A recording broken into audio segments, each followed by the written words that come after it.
Mais simplement, je suis très terre.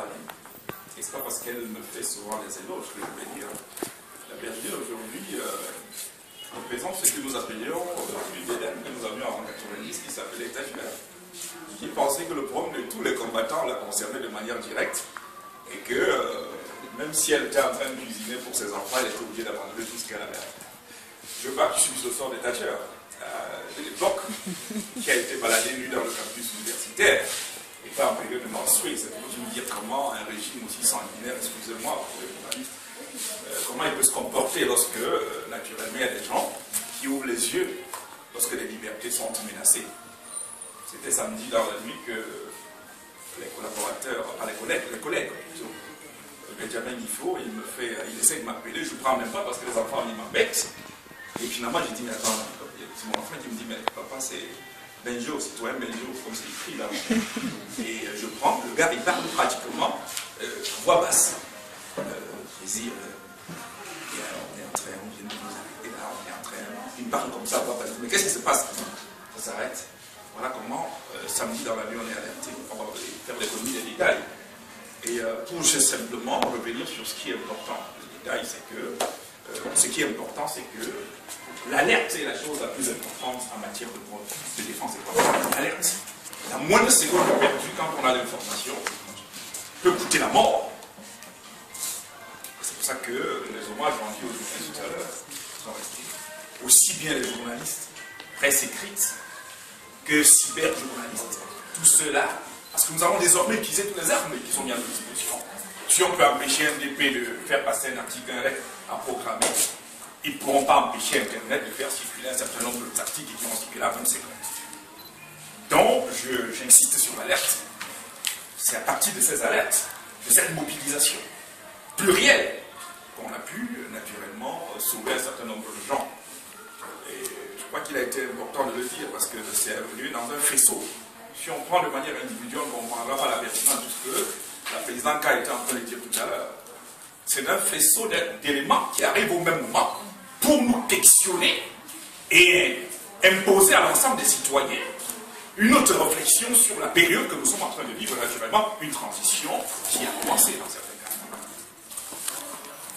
Et si on prend trois éléments de ce faisceau, on dira que les gens du Nord, ils n'ont pas connu la même issue aussi intéressante que celle de notre ami Gérard. Il y a trois éléments que je mets dans le faisceau.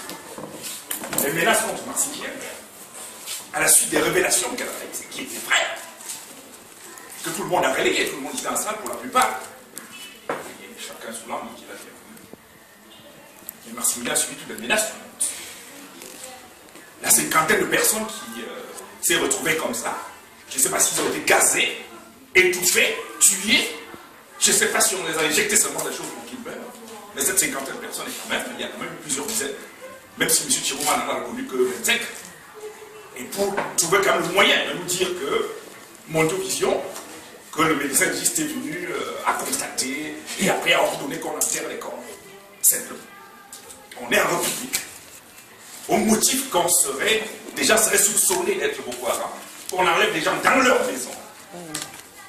Pas que les braves soldats camerounais, ancêtres peut-être de Boko Haram, entraient en plein flagrant délit et les arrêtent et qu'on les garde quelque part, mais qu'on est allé ratisser ces gens dans leur maison, en vrac, et qu'on a fermé dans une salle. Et le lendemain, on retrouve des dizaines morts.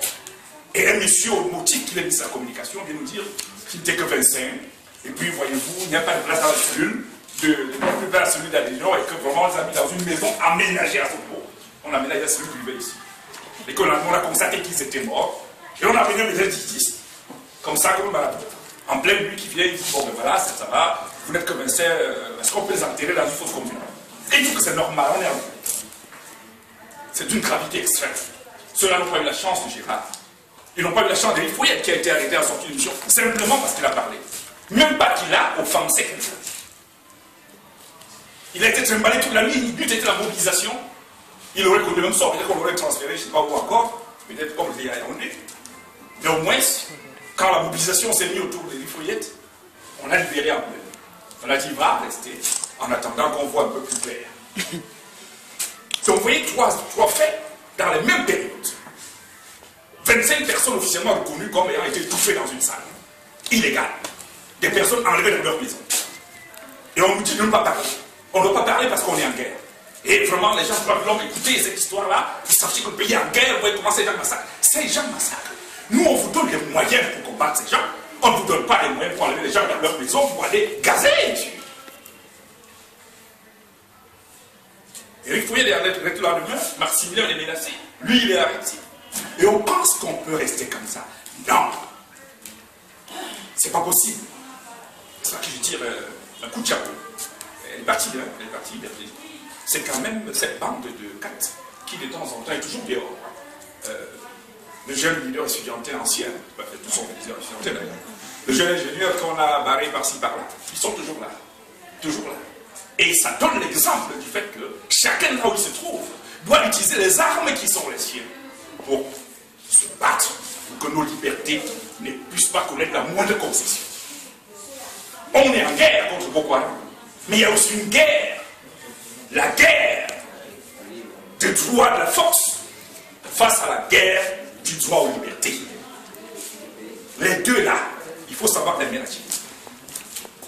Tout à l'heure, même Maître l'a dit, même la présidente K, non, ils auraient pu tranquillement nous dire qu'ils sont dans leur légalité. Non, les 48 heures ne sont pas valables, vous le savez très bien. Tu vois, c'est l'article 8 de la nouvelle loi. 15 jours. Renouvelable, même pas une fois. Renouvelable. Donc, pour peu qu'on vous soupçonne d'actes de complicité terrorisme, c'est 15 jours. Elle est en vigueur, cette loi, contre laquelle nous sommes en train de battre aujourd'hui. Parce qu'il faut que cette loi-là, qu'elle soit revue totalement. Je crois que le directeur des Nations Unies sur le terrorisme, il croit quelque chose comme ça là, il est au Cameroun, et je crois que la société civile a dû donner cette position-là. Mais sur la base de cette loi-là, ils ont pour 15 jours. 15 jours, renouvelable à tout moment. Le commissaire gouvernement peut ordonner chaque fois renouveler, et même on se retrouve à 6 mois en toute légalité au motif, sous la base de cette loi sur le terrorisme. Comme ce sur quoi il était reproché, c'était en fait, on voulait pour les soupçons d'eau, c'est qu'ils avaient des complicités, peut-être avec eux, où il a posé des actes de nature, à trouver la sécurité. Donc, j'en arrive au questionnement de deux choses. Le droit, l'usage que nous devons faire du droit. Est-ce qu'il n'est pas intéressant? Et c'est ce que je recommande personnellement. Que pour tous ces actes-là, il va falloir désormais porter plainte après contre ces gens. Nous devons nous structurer pour que ce que Gérard a fait, que demain une plainte soit portée, soit introduite contre X, ils vont déterminer qui lui aurait fait suivre ce traitement cruel, inhumain et dégradant.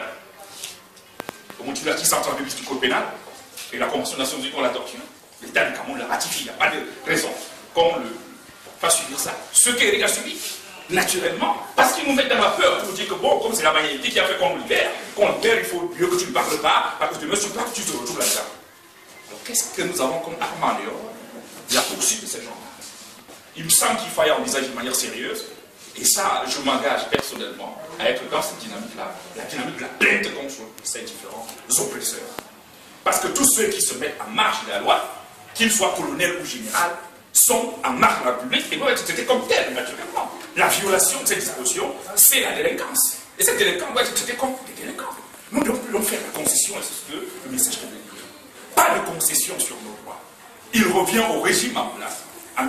Diapol et ses hommes, d'organiser la manière dont ils structurent la transition de manière à ce que ce soit moins fatal pour les Camerounais. Au motif de Boko Haram, on ne doit pas faire de concession sur nos